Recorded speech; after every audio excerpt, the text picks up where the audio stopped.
27 दिसंबर 1948 की रात दुनिया का एक बड़ा यात्री विमान डगलस DC-3 मियामी से उड़ान भरता है। विमान में 125 यात्री और 9 क्रू सदस्य, कुल 134 लोग सवार थे। लगभग 8,300 फीट की ऊंचाई पर उत्तरी अटलांटिक महासागर के ऊपर विमान अपनी सामान्य रफ्तार से आगे बढ़ रहा था। रात के करीब 8:13 हो रहे थे। कॉकपिट में पायलट और को पायलट सब कुछ सामान्य देख रहे थे, लेकिन अचानक एयर ट्रैफिक कंट्रोल से उनका संपर्क कमजोर होने लगा। पायलट ने बताया कि एक छोटी तकनीकी समस्या आ रही है और यही उनकी आखिरी आवाज थी। सिर्फ 10 सेकंड बाद ही विमान रडार से हमेशा के लिए गायब हो गया। विमान की आखिरी लोकेशन बर्मीडा ट्रायंगल के बीच में थी। जो हुआ वो सिर्फ एक तकनीकी खराबी नहीं था, बल्कि कुछ और ज्यादा खतरनाक था। विमान एक भयानक बवंडर में फंस चुका था। जब बादल साफ होते हैं तो सामने एक बेहद विशाल समंदर नजर आता है। दूर दूर तक सिर्फ पानी, न कोई रनवे, न कोई शहर, न कोई मदद। अब पैसेंजर्स समझ चुके थे कि यह कोई सामान्य लैंडिंग नहीं होने वाली। इंजन कमजोर पड़ चुके थे और प्लेन नीचे गिर रहा था। तभी पायलट को सामने एक अनजान द्वीप दिखाई दिया। कुछ ही पलों में विमान एक बहुत बड़े और पुराने पेड़ से टकरा गया, लेकिन यह एक अलग तरह का क्रैश था। पेड़ की शाखाओं ने विमान की गति को धीरे धीरे कम कर दिया। शाखाएं टूटती गईं, लेकिन इम्पैक्ट कम होता गया और आखिर में विमान पेड़ों के बीच फंसकर रुक गया। लेकिन असली संघर्ष तो अब शुरू होने वाला था। अंदर से रोने और कराहने की आवाजें आ रही थी। पायलट, जिनका सिर टकराया था, होश में आते ही सबको संभालने लगे। एक यात्री डॉक्टर ने घायलों का इलाज शुरू किया। करीब 10 लोग गंभीर रूप से घायल थे, बाकी सदमे में थे। जब सभी बाहर निकले तो उन्होंने देखा कि वे एक अनजान द्वीप पर हैं, जहां चारों तरफ घना जंगल और अजीब सन्नाटा था। सबसे बड़ी समस्या थी पानी। पूरे द्वीप पर कहीं भी साफ पानी का स्रोत नहीं था। अब उनकी उम्मीद सिर्फ बारिश थी।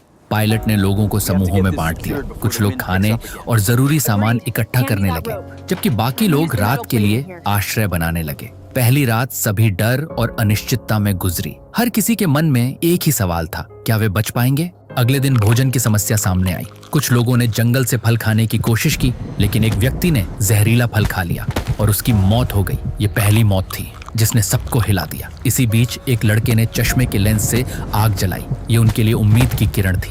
विमान में मौजूद एक इंजीनियर ने एक संकेत भेजने की कोशिश की, लेकिन कोई जवाब नहीं मिला। दिन बीतते गए और 10 दिन बाद भी कोई मदद नहीं आई। एक रात 5 लोग चुपके से एक छोटी नाव लेकर समुद्र में निकल गए, लेकिन वे कभी वापस नहीं आए। अब बाकी लोगों को समझ आ गया था कि उन्हें लंबे समय तक यहीं रहना पड़ेगा। पायलट ने सभी को एक साथ लाकर काम का बंटवारा किया और सर्वाइवल शुरू किया।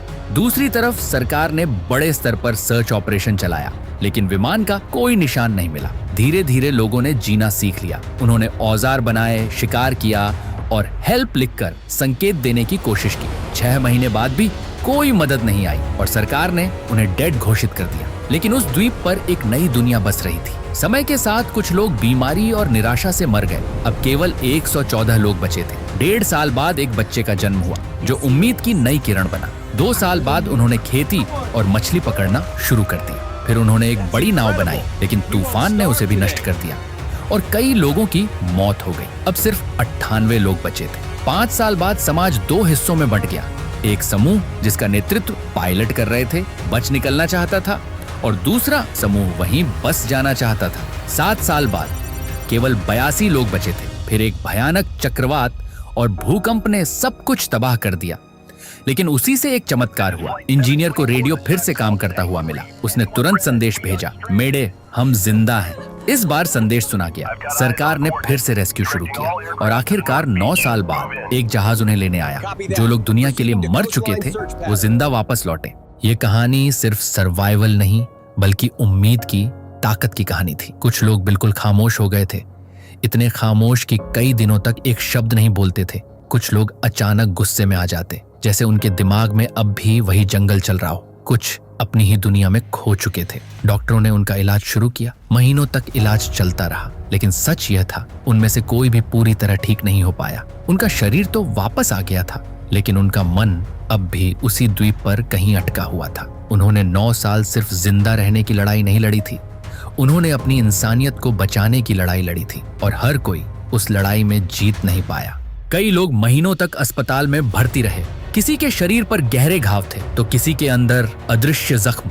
डॉक्टरों ने पूरी कोशिश की, इलाज चलता रहा, दिन, हफ्ते, फिर महीने, लेकिन हर घाव दिखाई नहीं देता। उनमें से कई लोग शारीरिक रूप से तो ठीक हो गए, लेकिन मानसिक रूप से अब भी उसी द्वीप पर फंसे हुए थे। रात होते ही उन्हें वही तूफान याद आता, वही अंधेरा, वही चीखें। कई लोग अचानक नींद से चौंक कर उठ जाते, जैसे कोई फिर से उन्हें उस जंगल में खींच रहा हो। कुछ भीड़ में भी अकेले हो चुके थे और कुछ अब भी अपने ही अंदर खोए हुए थे। सबसे दर्दनाक पल उन परिवारों के लिए था जो 9 साल तक इंतजार करते रहे, लेकिन जब सच सामने आया तो पता चला कि उनके अपने इस दुनिया को बहुत पहले ही छोड़ चुके थे। 9 साल सिर्फ एक समय नहीं था, ये पूरी जिंदगी बदल देने वाला सफर था। कुछ लोग समाज में वापस घुल मिल गए, लेकिन कुछ कभी वापस नहीं आ पाए। वो आज भी अपने अंदर उसी अनजान द्वीप पर ही जी रहे हैं। उनकी आंखों में आज भी वही डर है, वही खालीपन और वही सवाल, क्या वो सच में बच गए थे या उनका एक हिस्सा हमेशा के लिए वहीं रह गया।